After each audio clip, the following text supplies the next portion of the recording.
certified financial planner professionals committed to acting in their clients' best interests. Learn more at letsmakeaplan.org and the listeners who support this NPR station.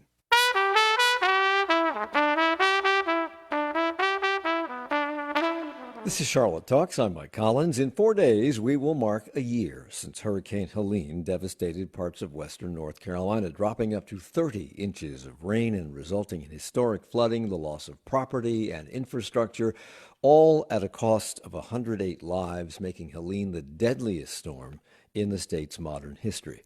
The storm left behind nearly $60 billion in costs to repair and rebuild, not to mention the loss of income from businesses and individuals. Folks in that part of the state have spent most of this last year struggling to recover. Officials have been working on funneling available funds toward that recovery effort, and now attention is beginning to turn to the environmental damage caused by Helene. Animal and plant species experienced serious, sometimes fatal blows, and damage to forests and the pollution of rivers and streams was enormous. This hour, we turn our attention to nature and to the role climate change played in making Helene so deadly, as well as the environmental impact climate change is likely to have on the environment of that part of the state in the future. Andy Hill is High Country Regional Director and the Watauga Riverkeeper. He's here along with Chip Konrad, Director of the Southeast Regional Climate Center and Professor in the Department of Geography and Environment at the University of North Carolina, Chapel Hill. Welcome to you both. Good morning. Good morning. Okay, we got to talk. It's radio. So let me start with you, Andy, because we've done a lot of programs since Helene on the recovery efforts that have taken place in various communities in western North Carolina, just to see how recovery is going in those areas. You're in the Boone area. Describe what you went through and have been going through since the storm arrived and where things stand today.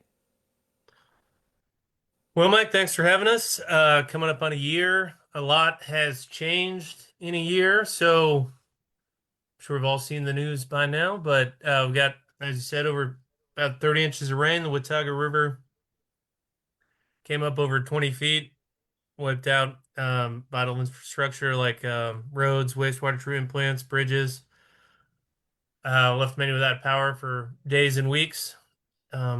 Significant change to the riverbed itself. So not only the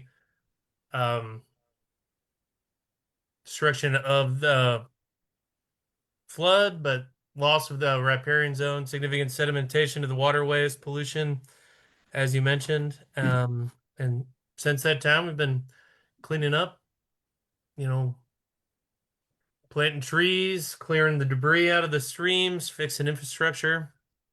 Let's talk about that because usually when we talk about recovery in these areas, we have focused on people, we focused on property, we focused on restoring roads and bridges and infrastructure and getting people back to work. But your life, your profession is focused on the environment of that part of the world, on waterways and forests and the animals that inhabit those areas. How would you assess the impact that this storm has had on those parts of our world, the natural parts of our world? I'd say severe impact and devastation.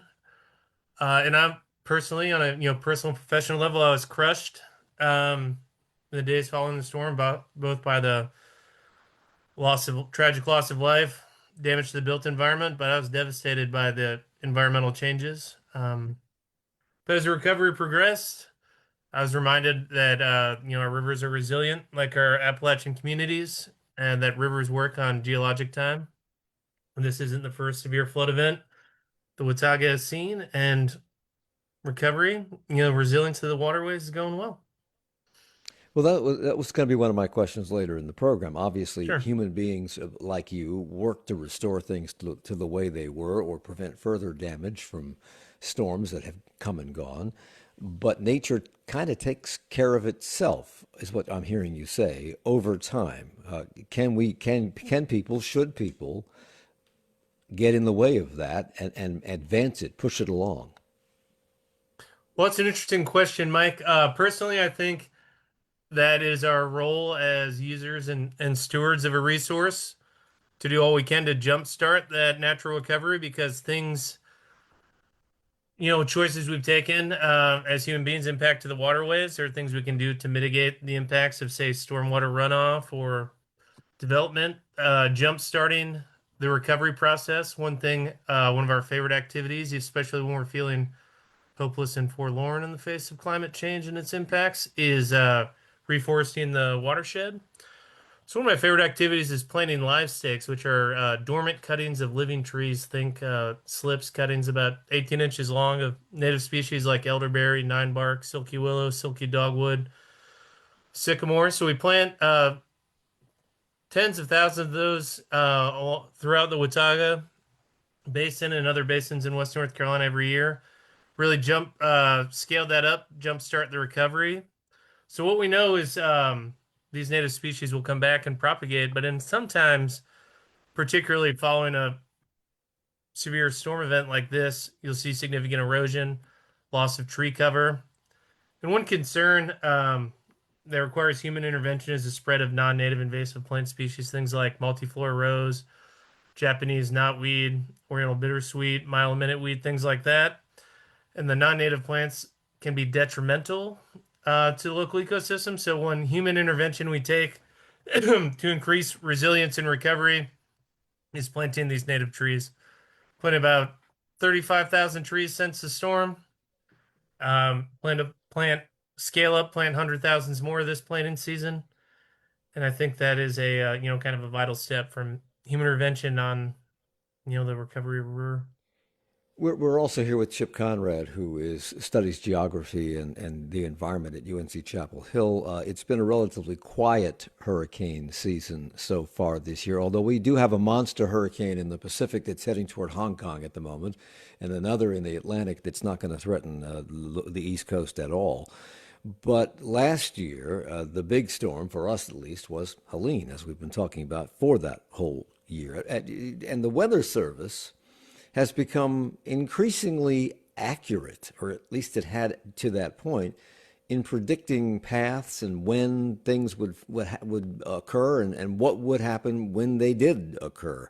At what point, remind us, Chip, at what point did we know that Helene was headed toward the mountains of North Carolina, and how soon before disaster hit were forecasters able to predict the path and what areas would be affected? Well, first, yeah, I just want to, you really emphasize your point that the National Hurricane Center and the National Weather Service have done a really remarkable job in their forecasting of hurricanes and their tracks. That has definitely gotten a lot better. And Helene, I think, really stood out in that the cone of uncertainty was a bit more narrow than the typical tropical system. And so they knew a couple of days ahead of time it was headed for the mountains. They didn't know the details of it exactly where it was going to go yet, but they already had a sense that it was going to affect the mountains in a big way. A little bit late in the forecast period, as it was getting close to shore, it did scoot a little bit to the east within that cone, and consequently, it did come closer, a little bit closer. And while if it hadn't done that, we still would have gotten a whole lot of rain. There was that slight movement. But I will tell you, the forecast leading up to it were very accurate. And I'll tell you, the Greenville Spartanburg Weather Service office, which is charged with making forecasts in Western North Carolina, had a really extreme statement about this, the potential for catastrophic conditions. So they really put this, I think, the strongest languaging they could put on the fact there was going to be very serious flooding. Yeah, I have that statement. In advance of Helene's arrival, the National Weather Service said this, quote, "This will be one of the most significant weather events to happen in the western portions of the area in the modern era. Record flooding is forecast and has been compared to the floods of 1916 in the Asheville area." And it goes on to spell out almost perfectly what came to pass. What allows them to be able to be so accurate? Well, one thing that happened too, it's just really unfortunate. There were two parts to the storm. The first part was called a predecessor event. There was a weak upper level low pressure system to the west, a stalled frontal boundary, And Helene, being so large, was already pushing a lot of moisture up against the mountains. And in conjunction with the front, we had a training of thunderstorms, and they were basically rain bombs. I mean, incredible rates of rainfall were coming down. And so a lot of places got anywhere from 5 to 13 inches of rain, even before the main rain came with Helene. Weather Service knew there was a threat there, but once those rains had hit, then they knew this was going to be, yeah, the storm, of the millennium or whatever. I mean, later on, they estimated that a lot of the areas received rainfall that you wouldn't expect maybe, and this is just really a rough ballpark, once every 1,000 years or less. And you think about it, once every 1,000 years, I mean, that you could go 10, you could go 11, 12 lifetimes without experiencing an event like this. So this was just an absolutely incredible magnitude, something the likes of which I'm sure none of the meteorologists had seen in their lifetime. You talk about these rain bombs, and we're seeing these torrential rains that sit over an area for a long period of time in times outside of hurricanes. It's happening more and more frequently, it seems, and we were told that things like this would happen with climate change. We were also told that hurricanes would become stronger and wetter and cause more significant damage because of climate change. And yet this has been, up until now, a very quiet hurricane season in the Atlantic. Even though we have warmer than ever ocean temperatures, and last year was another year of the warmest year on record. Year after year becomes the warmest year on record. How do you explain the lack of storms? Well, like any atmospheric phenomenon, a lot of ingredients have to come together in just the right way to make, quote, the perfect storm. And with hurricanes, of course, they derive their energy off the ocean surface. The warmer the ocean is, the more energy that they have to work with. And so certainly we're seeing a really marked increase in rapidly strengthening hurricanes. But there's other factors too that have to be just right. And one of those is what's called wind shear. And so for a hurricane to develop, it's useful to have an atmosphere in which there's not much change in wind direction or speed through the entire column. And with climate change, a number of the models suggest that there could be averaged out a bit of an increase in wind shear.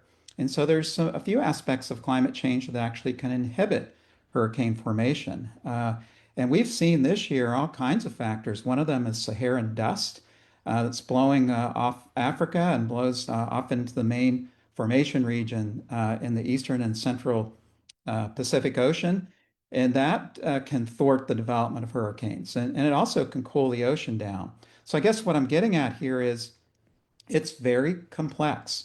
And it's known that really climate change is certainly increasing the rate that hurricanes can intensify because they have a warmer ocean to work with.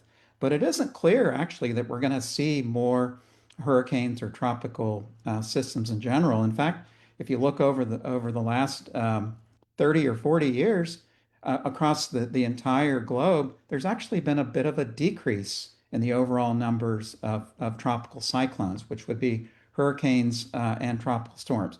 So it's very complicated, but one thing we can say for sure is hurricanes are getting slightly wetter, maybe on the order of getting 10% more precipitation. And also that when they do form, typically there's going to be a warmer ocean to work with. And so and they will have a tendency to intensify more quickly. So when we come back, we'll talk about maybe what we learned about hurricanes from Helene and what they do to areas where they hit. And then we'll talk a little bit more about damage to the river and the ecosystem when we come back. It's Charlotte Talks on WFAE. On the next Charlotte Talks, over the last several decades, areas of North Carolina have become news deserts, where finding local news was difficult, if not impossible. Mostly, that happened in rural areas. It's a disaster at any time, but during disasters, a lack of news can result in the spread of mis- and disinformation, making it harder to get help and increase distrust of those who really do need help. The role of local journalism and efforts to help them bring you the news, tomorrow morning at 9. I'm Scott Tong. If Fewer kids are vaping thanks to education programs, but funds for many have been cut. One program was in a West Virginia high school. Every time we walk into the bathroom, there's like 6 people in one stall, and you can smell it. The end of anti-vaping programs in America's teen vaping capital. Next time, Here and Now. Join us for Here and Now later today at noon on WFAE. WFAE recognizes the nonprofit community support of the Charlotte Symphony Orchestra, presenting Pirates of the Caribbean in concert. Will Turner and Captain Jack Sparrow's quest to save Elizabeth from the Black Pearl comes to life on the big screen as the Charlotte Symphony performs the score live, October 3rd and 4th at Evans Auditorium. Tickets and details at charlottesymphony.org.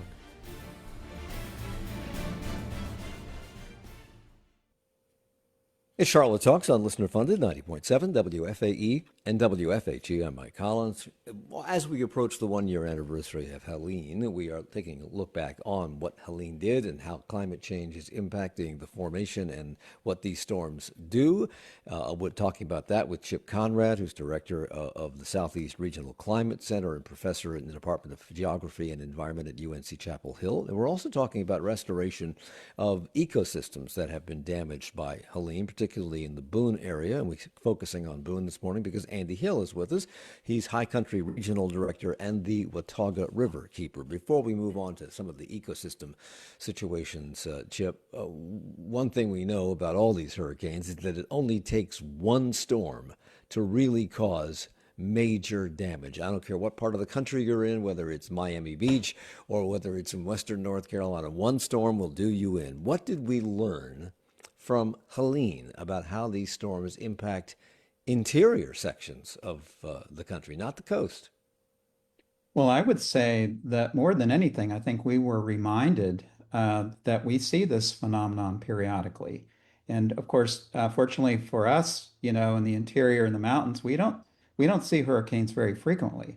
But we can all recall, if we've lived in this region, that we've had hurricanes move inland. And so I think it was really a really rude reminder that this can happen.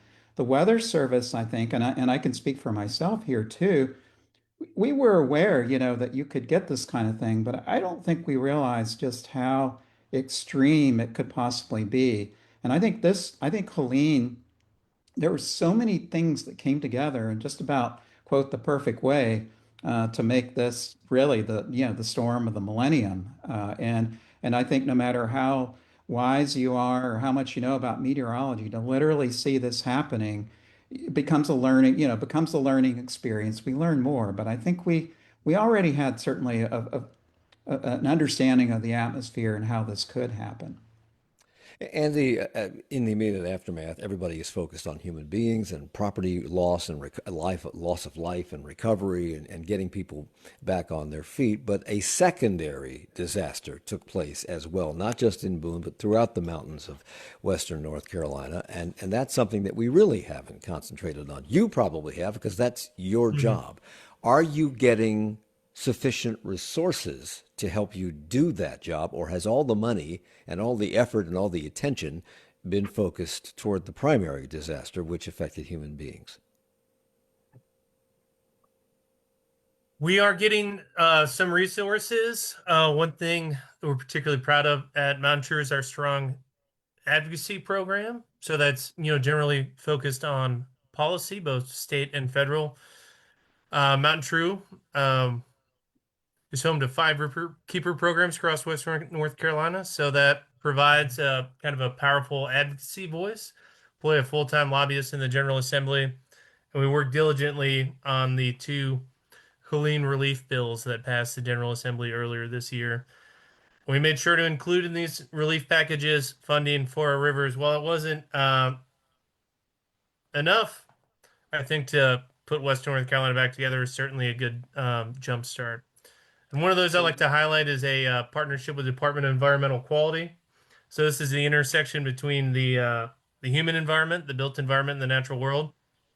And so we were able to secure a $10 million grant in partnership with the Department of Environmental Quality. And we've hired full-time debris removal crews across Western North Carolina. So currently we have 10 crews working full-time removing debris from our waterways. To date, we've removed over 3.5 million pounds of trash. That's correct, 3.5 million pounds. And that's everything from cars and propane tanks to hand-picked litter like pieces of homes, pieces of fence, plastic bottles and bags, car parts, you name it. We found it and pulled it out of the river. Robust water quality monitoring program to test, our water, surface water for safety. That's things like bacteria, but also chemical, long-term data sets housed at MountainTrue. We routinely test things, the bacteria, but also, pH, turbidity, nutrients, nitrate, nitrite, etc., to monitor the long-term health of the waterway and observe those changes. Kind of what happens after hurricane has been the focus, as well as biological monitoring. What's the state of our native species? Things like the iconic hellbender salamander, native fish, mussels, etc. Which I want to talk about. I would think that there's always debris of some kind in our waterways, but 3.5 million pounds is extreme. Have you or others who do your job similar to you seen anything like that before? And is it the sheer amount of trash that had to be removed, or that was the main threat? Or was it the variety of materials? Because it wasn't just fallen trees and debris from wooded areas that fell into the river. It was, as you say, car parts and motor oil and other things that have no place in natural rivers and streams. So, great question, Mike. It was both sheer amount and variety. So, year in and year out, we do river cleanups, engage volunteers, got some trash trout litter catcher devices across the watershed. And that's routinely things like stormwater runoff, think single-use plastic, bottles, and bags. But what came with Helene was things like entire highways, railroads, railroad cars, shipping containers, cars, whole houses, things like that. And then in case of a whole house, it's everything that was also in that house. So you name it, we found it in the river. And there's a bit in there I want to circle back on, Mike, your question, have we learned from anyone else? But we've leaned on our colleagues in the Riverkeeper network, particularly the Hall Riverkeeper, Cape Fear Riverkeeper, Noose Riverkeeper, the folks down east who have more experience with hurricanes than ourselves, and kind of best practices on how to approach debris, what to look for when water quality monitoring. On the water quality monitoring piece, the intersection between the built and natural environment, we have the in-house water quality expertise to monitor waterways, so we're able to quickly after the storm assist our local health departments in sampling well water. One thing that's unique about the rural nature of Western North Carolina is most folks are on, private well, private septic. So understanding those impacts has been part of a puzzle as we move into, from recovery into resilience. I mean, you've taken 3.5 million pounds of debris out of the river. How much where are you in the process? How much more is there to do? And what kind of a threat does this debris that you've already removed and the debris that remains, what kind of a threat does it pose? So, Mike, we've been at it, cleaning up since, September 20th or 29th, and still have a long way to go. 3.5 million pounds is significant progress. And having these full-time work crews on the ground, they're out there 5 days a week, 40 hours a week. And we've got them on an 18-month contract. And we'll reassess the end of 18 months how much trash we're with it till the job is done and the rivers are clean. Cleaner than pre-Helene levels is our goal, every piece of trash. And how much remains to go? I'd say a lot. So we're talking all of our rivers in Western North Carolina. So Watauga, the New, French Broad, the Green, the North and South Toe, and all of our tributaries.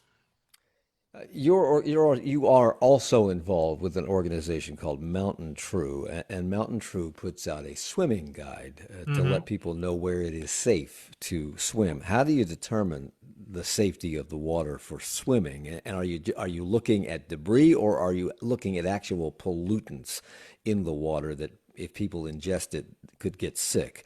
How do you do that? How many waterways have returned to something like their pre-Helene condition, at least for swimming?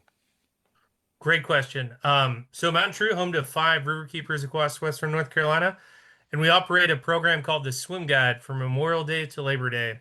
And we test our most popular swimming holes. Think beaches, boat ramps, waterfalls, swimming holes, things like that. And we publish those results weekly to a free app called Swim Guide. You can download that app. It's free. Not only it's a great place to find swimming holes, but also to know if your water is safe to swim.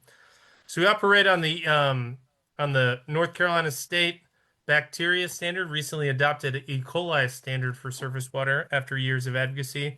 Also, the EPA standard, it measures E. coli and sets a threshold for human health, right? So we collect these weekly samples of E. coli bacteria is what we're looking for. And then we publish those results. And it says, this is safe for primary recreation, which is swimming and snorkeling.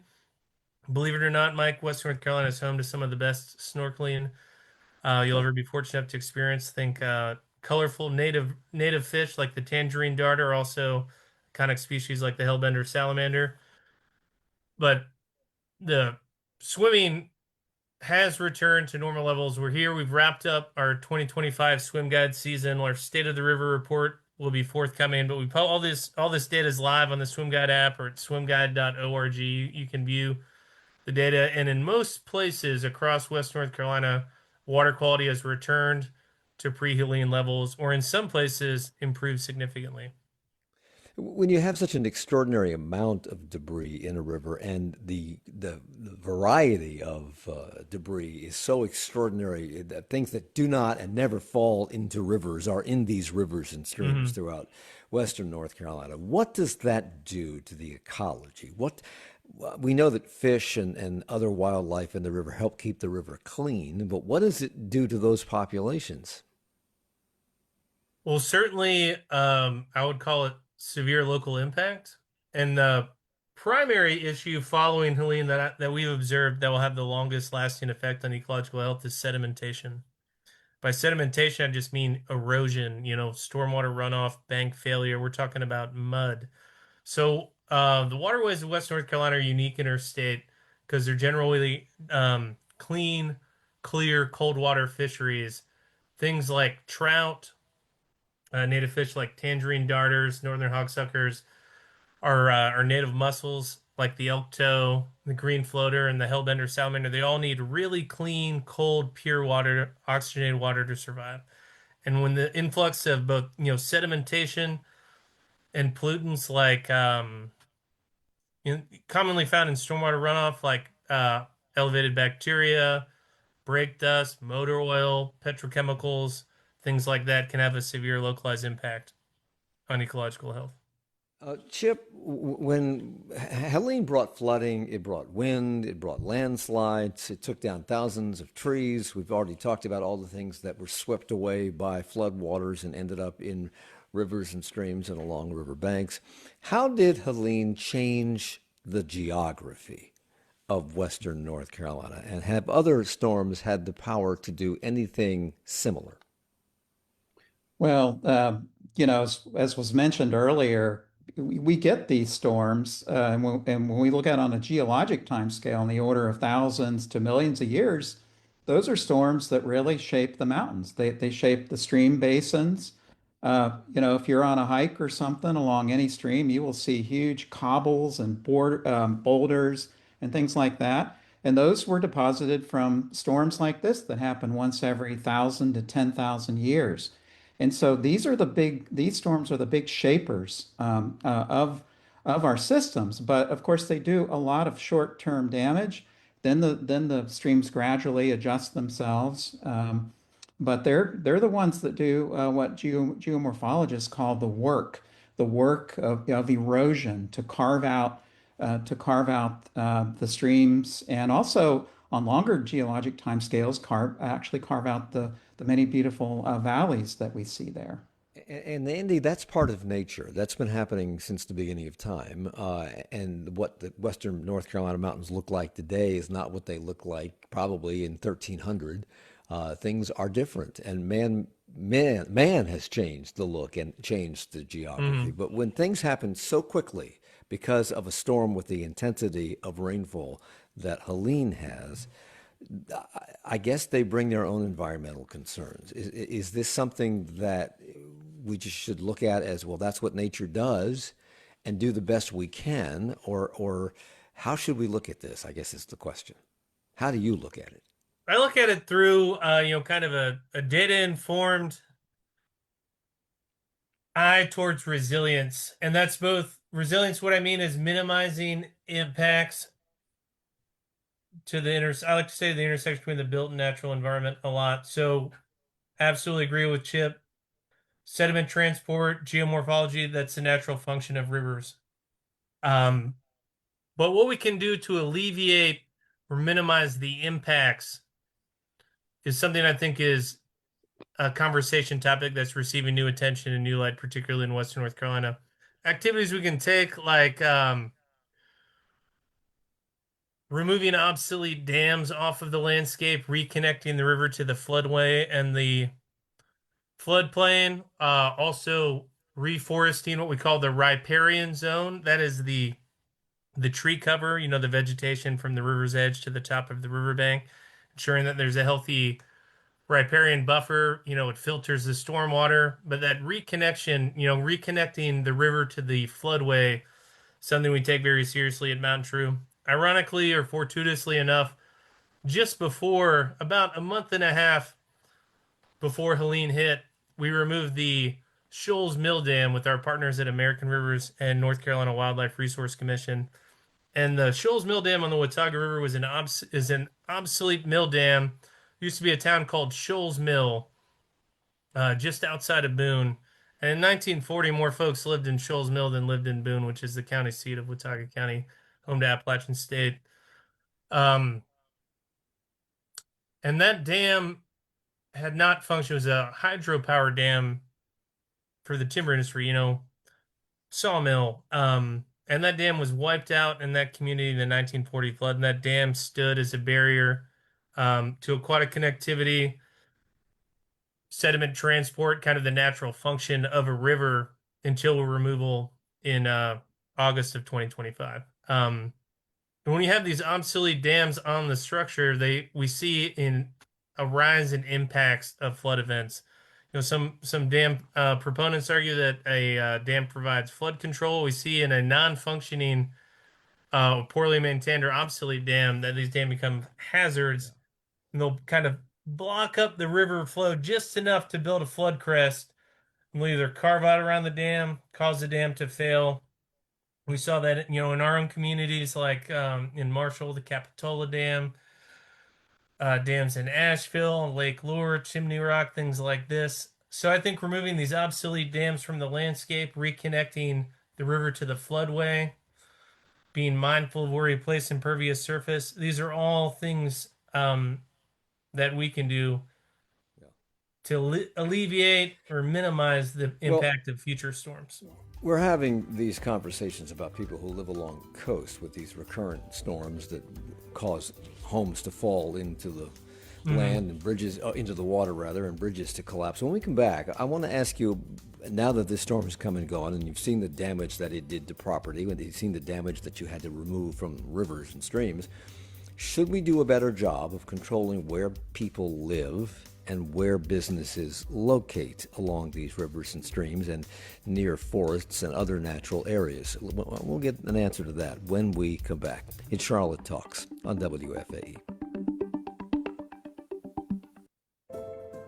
Coming up in 20 minutes, Health Secretary Robert F. Kennedy Jr.'s hand-picked vaccine committee met last week.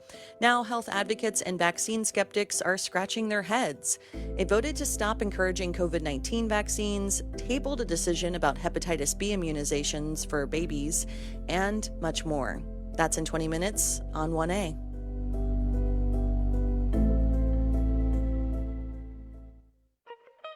Peter Sagal here from Wait, Don't Tell Me. Who loves selling their car? Nobody. If the idea of giving complete strangers the keys to your car while they drive you around your neighborhood and engage in small talk feels a little weird, well, try out this instead. Donate it to this public radio station. Sure, the station gets the cash, not you, but you'll have the warm feeling of knowing you did something good for public radio. Here is how to get started. Just head to WFAE.org/cars to get started. Support comes from WFAE listeners and the Southern Environmental Law Center. With 40 years of experience and over 200 staff, their legal and policy experts work to protect clean air, water, and a healthy environment in North Carolina. More at SELC.org. And Kama Performing Arts Center in Morganton, presenting the Peace Tour by Soweto Gospel Choir, performing South African freedom songs and spirituals, September 26 at Kama. Tickets at COMMAonline.org. It's Charlotte Talks on WFAE and WFAE.org. I'm Mike Collins. We're talking about the environmental aspects of the cleanup surrounding Hurricane Helene as we approach the one-year anniversary of that storm in the western mountains of North Carolina. Andy Hill is with us, High Country Regional Director in the Watauga Riverkeeper, and Chip Konrad, Director of the Southeast Regional Climate Center and a professor in the Department of Geography and Environment at UNC Chapel Hill. So everybody likes to be near the water. We know in Asheville, the Arts District was located on the water because not only was it a cool place to be, people like to be near the water. People have homes along rivers and streams. They do that because they like to be near the water.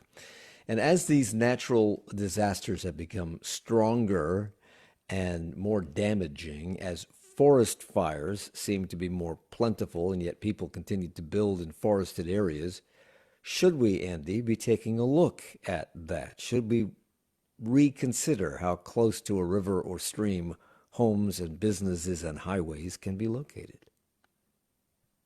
Absolutely. And historically, here in West North Carolina, where building space is limited, commerce, agriculture, housing, development of any kind followed our roads. Our roads followed our ridges and our rivers, and because it's the easiest place to build and to travel. But knowing what we know now and the forecasted increase in the power of hurricanes, climate change, we're getting more frequent severe rain events, potentially stronger storms. As we build back better, as we like to call it, I think a higher level of intentionality and certainty is warranted. What I mean by that is paying strict attention to updated FEMA flood mapping, utilizing best practices, minimizing impervious surface, doing everything we can to leave the river space to jump its banks. When the river can reconnect with the floodway and the floodplain, one thing I've observed firsthand is where the river can disperse that energy, when it jumps its banks out into the floodway, goes into forested bottomland, or wetland, the resiliency factor is much higher, resulting in, less damage to the built environment, less impact, less loss of life. Chip, you mentioned the predecessor rainfall event that the Weather Service noticed prior to the hurricane arriving, and that dumped 8 to 10 inches of rain on the mountains of western North Carolina before the hurricane arrived, which is what caused the National Weather Service back then to issue this extraordinary warning about record flooding being worse than the 1916 flood in Asheville. And it went on to spell out almost perfectly, precisely what happened, well in advance of the storm. How often are warnings like this issued in advance of storms with that degree of accuracy? And given some of the things that the Trump administration has been involved in terms of downsizing government agencies, including the National Weather Service, does that give them the tools, the personnel, the ability to make such accurate predictions about storms today and into the future? Well, as I understand it, this is an evolving situation. We know that there were cuts that were made with the National Weather Service. Now they're making an effort to hire people back.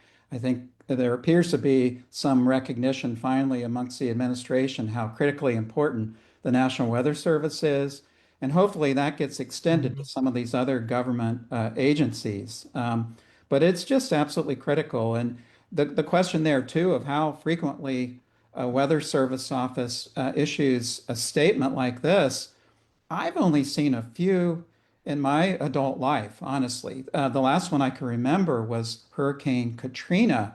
as it was approaching New Orleans. Very, very dire warning, basically on the same level as this. But getting back to the main question though about really needing support from our government, I mean, state and federal, it is just so critical. And we, the scale of this event was absolutely jaw-dropping. I mean, it affected really all of the mountains in North Carolina, especially, around the escarpment there. And there's so many people that were impacted. And many people really, I mean, while they love to recreate by the streams and rivers and so forth, there really isn't any other place for them to live because they don't have the financial means. And we have, a single road that may go up through there right next to a stream with power lines. So their life support is all along this river. And so it's going to take a lot of funds to relocate people to higher ground, and just to get people back on their feet again. And that's, I think, what's so critical right now, because I know it's kind of a silent thing. We don't hear hardly anything about it in the news right now, but there's lots and lots of people who are still really, really suffering from this event. You know, the only thing I can relate this to is what happened in Charlotte with Hurricane Hugo. In advance of Hugo, and people don't remember this because this took place in the 80s, but when Hugo was coming, we were told by meteorologists this is going to be severe for you in terms of what we were going to experience. And people didn't, I don't think people understood it.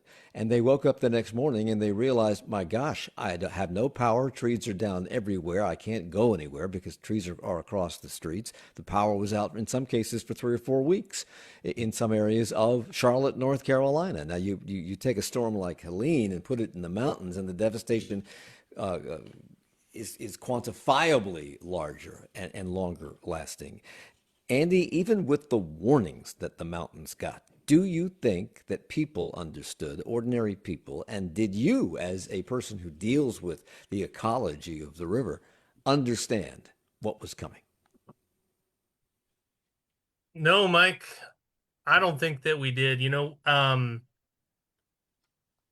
For years, I've been chicken littling up here, like, hey, we have to be more resilient, sounding the alarm about the potential impacts of climate change, about the potential dangers of devastating flooding. And I never imagined I would see such devastation in my lifetime. Well, Many people let, view Western North Carolina as a climate refuge, free from sea level rise.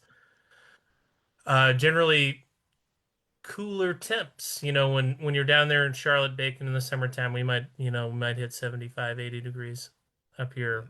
I think was a real misconception that I personally held before the storm, that I think that was shared by others. Well, let's talk about fish and wildlife and how they were Mm. impacted, because that's one of your areas of concentration. And you've mentioned several times in this conversation the hellbender salamander. You're Hmm. very passionate about that creature. Tell me why and how they have been impacted.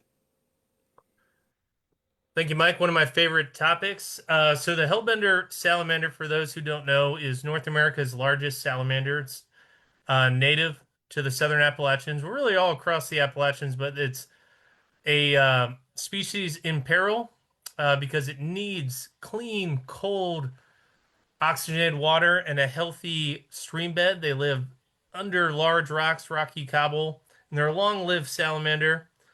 Um, and their numbers are in rapid decline before the storm. And studies are being undertaken to see just how impacted by the storm they were. But the hellbender has kind of become a symbol of Southern Appalachia. You find, local businesses, local beers named after the hellbender. We have a giant mural in downtown Boone that we're very proud of around here of our native species, prominently featuring the hellbender. The Asheville Tourist baseball team played as the Asheville Snot Otters over a game this summer. So um, the hellbender is having a moment in Southern Appalachia. It resonates with folks. People here in Appalachia have a real sense of place, a real pride in where they're from. That's what natural cultural resources, but the hellbender is one of our favorites. Natives, kind of So, a so, symbol. and other species were harmed by this, Hmm. or their populations were diminished by this storm, and have they returned? Have those populations begun to build back up? Well, this is a complicated question, Mike, because we both had the impacts of the storm, but also the impacts of recovery. The Army Corps sent help, removing debris from the streams, using heavy equipment to get, large things that we couldn't get out ourselves, like the railroad, train cars, propane tanks, then a lot of woody debris. And there are mixed feelings up here about the success of that. Some folks view the recovery as more damaging than the storm. Things like vital keystone species to the ecosystem, like our native mussels, like the elk toe and the green floater, were harmed. Our North Carolina Wildlife Resource Commission and research groups at Appalachian State University have been monitoring for decades and the plight of things like hellbenders, or native mussels and native fish. It's too early to call with any certainty the degree of impact. I think the impact will be known as we collect these data sets over years of So I impact. understand your concern about this because this is what you do for a living, and you do this for a living because you have a passion for it and an Mm-hmm. understanding of it. But given the amount of the toll to human beings, both in Mm-hmm. loss of life, loss of property, loss of income, etc., because of this storm, people may be thinking, well, okay, this impacted human life greatly. Why are we even talking about trout or the hellbender salamander Mm-hmm. or other creatures that live in the woods and in the streams? What's your answer to that? My answer, Mike, is that they're all connected. So one thing we've learned that we know well in West North Carolina, tourism is our main economic driver. For years, Appalachia had an extractive economy, things like timber, um, hydropower, and now our economic model is tourism, and that's recreation-based tourism. There's an economic study that came out a couple years ago about the trout fishing economy in West North Carolina, and we're talking billions with a B. And tourism, that's everyone who comes to the area not only to fish, but to float, to paddle, to tube on the Watauga or the New River, to come up here and trout fish, but also to enjoy a scenic drive on the Blue Ridge Parkway or visit the Grandfather State Park, the Grandfather Stewardship Foundation, and experience the many delights. And one thing that when we saw post Helene is with our infrastructure gone, our roads and bridges out, the uncertainty about the safety of the area, our tourism went away, our jobs went away, huge economic impact. And it's vital for the future of West North Carolina, not both the economic development, economic health of our region, but also these vital natural and cultural resources. They're all interconnected. So when people say, why do the trout matter? Why do the hellbenders matter? They matter for themselves, but also for the broader issue. We won't have a robust, diversified tourism sector without clean water, healthy forests, clean air, and the things like the hellbenders, the mussels, the biological health of the streams depend on clean water, as does our tourism-based economy. Chip, in March, WRAL television in Raleigh ran a story stating that severe storms are intensifying in North Carolina and asking the question, is climate change to blame? I thought that question was answered, but is there any question about that anymore?